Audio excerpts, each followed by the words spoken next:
L'inquiétude grandit chez les éleveurs de la vallée de la Canche, dans le secteur de Saint-Paul-sur-Ternoise. En l'espace d'une semaine, un agriculteur a dû faire abattre 6 de ses vaches, un quart de son troupeau. Elles présentaient des troubles qui ont fait penser au botulisme. Rien n'est avéré pour l'instant, mais on devrait en savoir un peu plus bientôt. Marie-Noëlle Grimaldi, vous êtes sur place. Est-ce qu'on a du nouveau à l'heure qu'il est ? Alors ici, en ce moment même, la direction départementale de la protection des personnes procède à une enquête épidémiologique.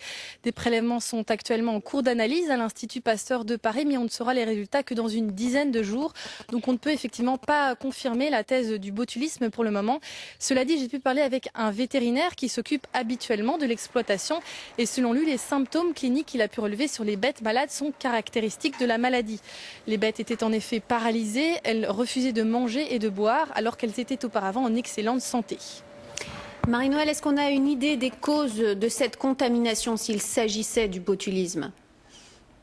Alors, on sait juste que l'éleveur avait sorti ses bêtes voici une quinzaine de jours pour nettoyer les litières et qu'elles auraient pu ingérer à ce moment-là la bactérie.